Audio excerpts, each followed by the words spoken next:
సాంప్రదాయం అంటే ఏంటి? హ్మ్. సాంప్రదాయం కానిది ఏంటి? అసలు సాంప్రదాయాలు ఎక్కడి నుంచి వచ్చాయి? ఇనీషియల్ క్వెషన్ అది నాకు. ఎలా ఉంటుంది అది? సాంప్రదాయం ఈజ్ నథింగ్ బట్ ట్రెడిషన్. అంతే. ఇంగ్లీష్‌లో చెప్పారు. నేను ఇంగ్లీష్‌లోనే చెప్తున్నా. హ్మ్. నువ్వు తెలుగులో అడిగాను. తెలుగులో సాంప్రదాయం అంటే నీకు తెలియదు. హ్మ్. బట్ ట్రెడిషన్ అనగానే నీకు ఒక క్లారిటీ వచ్చేస్తుంది. హ్మ్. రైట్. ఇప్పుడు నువ్వు ప్యాంటు షర్టు వేసుకున్నావు. హ్మ్.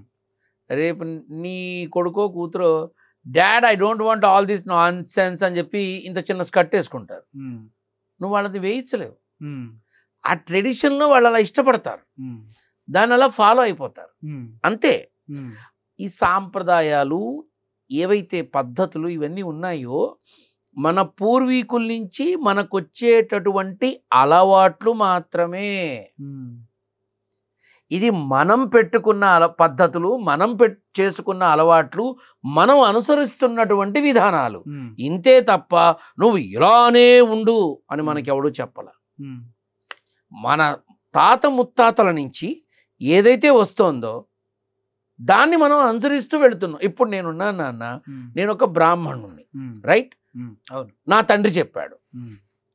నా తాత నా తండ్రికి చెప్పాడు, హ్మ్. నా తాతకి వాళ్ళ నాన్న చెప్పాడు, వాళ్ళ నాన్నకి వాళ్ళు చెప్పాడు. నాకు ఇంతే తెలుసు.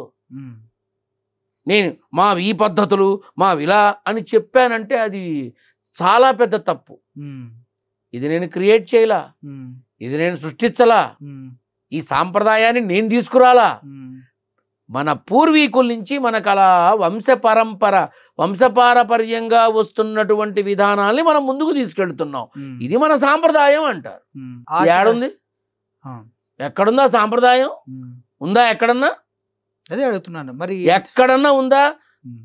నన్ను అమ్మా తల్లులారా నన్ను క్షమించండి, నేను తప్పుగా మాట్లాడట్లేదు, కానీ అర్థం అవ్వడం కోసం మాట్లాడుతున్నా.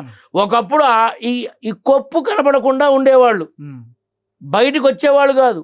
హ్మ్. ఈ కొప్పు కనబడకుండా ఉండేవాళ్ళు. ఇవాళ 4 గోడల మధ్య భర్త మాత్రమే చూడాల్సింది 4 దిక్కుల అందరూ చూస్తున్నారు. హ్మ్.